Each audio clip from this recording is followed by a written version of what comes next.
दोस्तों, हमारा ये संसार और ये मानव जीवन बहुत ही रहस्यमय है और इसी संसार में रहते हुए भी मनुष्य इस रहस्य को नहीं जान पाया है या जानने की कोशिश नहीं करता है।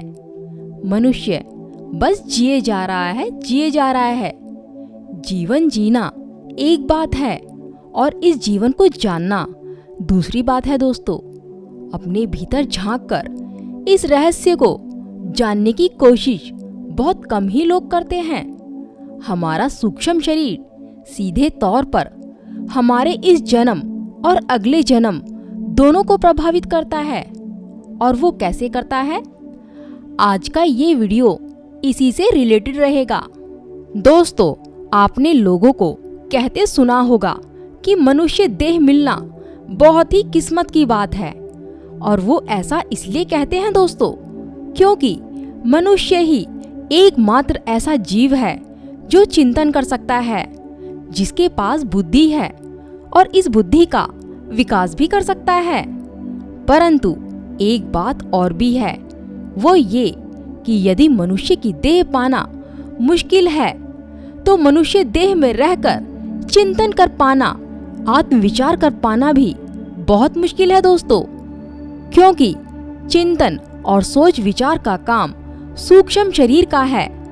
जब हम इस सूक्ष्म शरीर को जान लेंगे तभी हम अपने विचार पर लगाम लगा पाएंगे या अपने विचारों को अपने हिसाब से चला पाएंगे।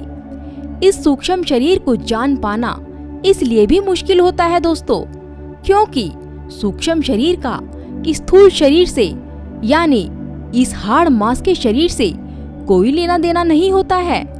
इसको कोई फर्क नहीं पड़ता है कि स्थूल शरीर ने कितने दिनों से नहीं नहाया है। इसको कोई फर्क नहीं पड़ता है कि इस स्थूल शरीर का रख रखाव आप कैसे कर रहे हैं। पर हाँ, जहाँ चिंतन या विचार विमर्श वाली बात आती है तो यह एक्टिव हो जाता है। मतलब मान लो आपसे मैथ का कोई सवाल हल नहीं हो रहा है, तो फिर इस सूक्ष्म शरीर को चैन नहीं मिलेगा और वो सोचता रहेगा कि इसे कैसे हल किया जाए। दोस्तों, वो सूक्ष्म शरीर ही है जो हमें हर समय एक्टिव रखता है। हमारी सांस का आना जाना, हृदय का धड़कना और हमारे दिमाग की हर कोशिका जिसके कारण एक्टिव बनी हुई है, वो सूक्ष्म शरीर ही है। हमारा स्थूल शरीर बहुत कम शक्ति वाला है दोस्तों। हमारी शक्ति का मेन सोर्स तो सूक्ष्म शरीर ही है, जिस कारण इसे तेजस शरीर भी कहा जाता है।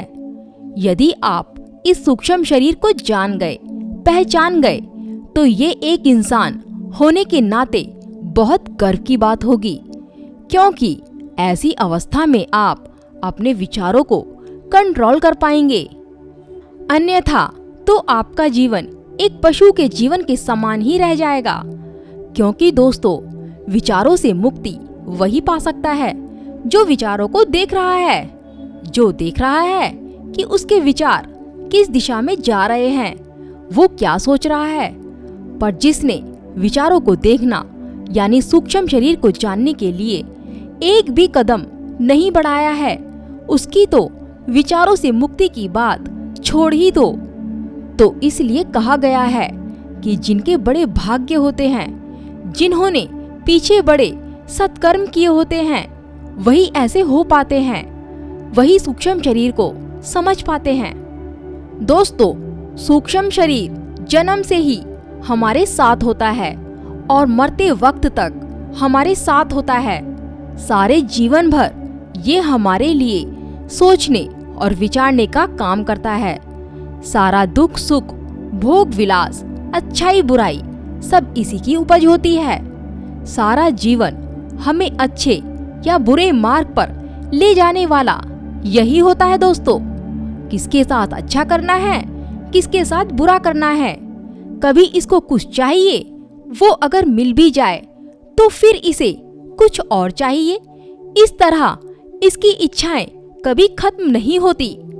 यही वो शरीर है जो मरते समय इच्छाओं का पिटारा साथ लेकर जाता है और फिर दूसरे शरीर की तलाश में भटकता है अपनी अधूरी इच्छाओं को पूरा करने के लिए। दोस्तों, अगर मरने से पहले हम अपने सूक्ष्म शरीर की समस्त इच्छाओं को खत्म कर पाएं, तो मरने के बाद हमारी आत्मा के साथ ये सूक्ष्म शरीर नहीं जाएगा और हमारी आत्मा को मोक्ष मिल जाएगा।